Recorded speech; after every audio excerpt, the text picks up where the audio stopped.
Opo, Senator Amy, may I be allowed to read the statement? Yes, please. Please do so. Okay, thank you. Opo.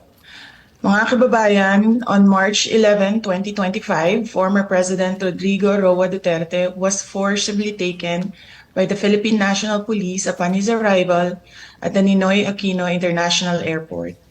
He was brought to Villamor Air Base, a military air base, detained for nearly 12 hours, and then flown out of the country on a private jet to The Hague, all allegedly because of a warrant issued by the International Criminal Court.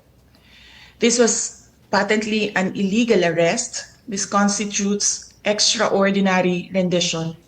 A Filipino citizen, a former president, was taken into custody without a valid warrant issued by a Philippine court, without due process and without any legal basis under our laws. The Constitution is clear. Section 2, Article 3 of our Constitution explicitly states, the right of the people to be secure in their persons, houses, papers, and effects against unreasonable searches and seizures of whatever nature or for any purpose shall be inviolable, and no search warrant or warrant of arrest shall issue except upon probable cause to be determined personally by the judge after examination under oath or affirmation of the complainant and the witnesses he may produce, and particularly describing the place to be searched and the persons or things to be seized. This means that for an arrest to be lawful, it must be carried out pursuant to a warrant issued by a Filipino judge of a Philippine court. Nasaan po ang warrant of arrest na inisyu ng hukuman ng Pilipinas? Wala. Without a valid warrant from a Philippine court, this was at best a warrantless arrest. Under the rules of court, warrantless arrests are only permitted in 3 instances: in flagrante delicto, hot pursuit, and escaped prisoner. None of these circumstances applied to the case of the former president. So, what was the legal basis of his arrest? The authorities acted solely on an ICC warrant, a document that has no legal effect in the Philippines unless reviewed and validated by a Philippine court. In fact, even assuming without conceding that the government itself wished to recognize and enforce the ICC's warrant, it still violated the Rome Statute itself. Even by ICC standards, the former president should have been brought before a Philippine judge to determine the validity of his arrest before he was handed over to a foreign court. Under Article 59 of the Rome Statute, a state party which has received a request for arrest and surrender shall immediately take steps to arrest the person in question in accordance with its laws and the provisions of Part 9, and shall bring that person before the competent judicial authority in that state. Yan ang sinasabi ko paulit-ulit nung nasa labas ako ng gate ng Villamor Air Base. And why was this not done?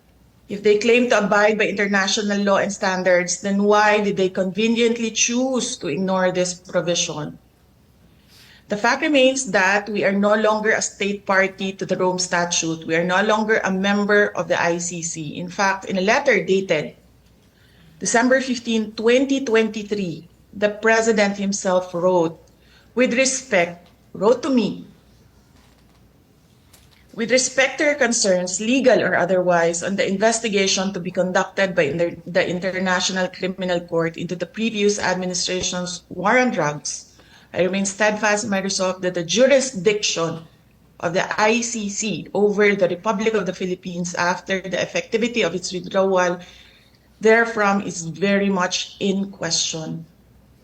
To this end, this government will not assist the ICC in any way, shape, or form.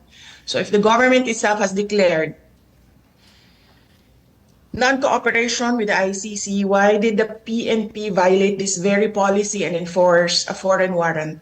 Even granting for the sake of argument that we have some duty to cooperate with either the ICC or Interpol, does that duty override the fundamental rights of every Filipino enshrined in our Constitution? What happened on March 11-2025 is not just about one man. It is about all of us. It is about the country.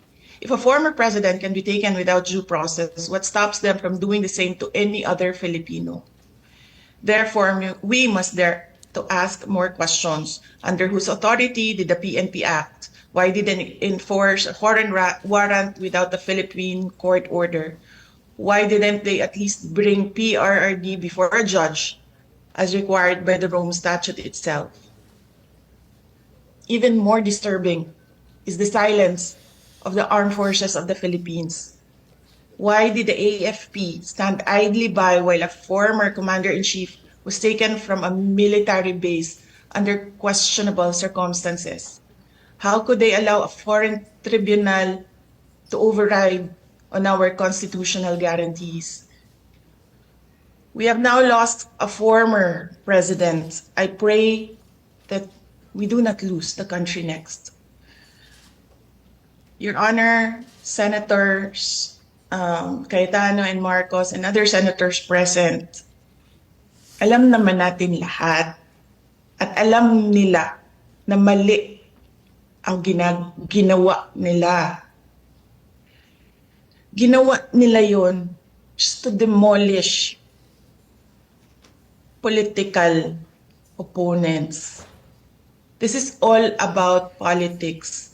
The administration is using government resources, the ICC, to demolish the opposition. Wala na tayong argument.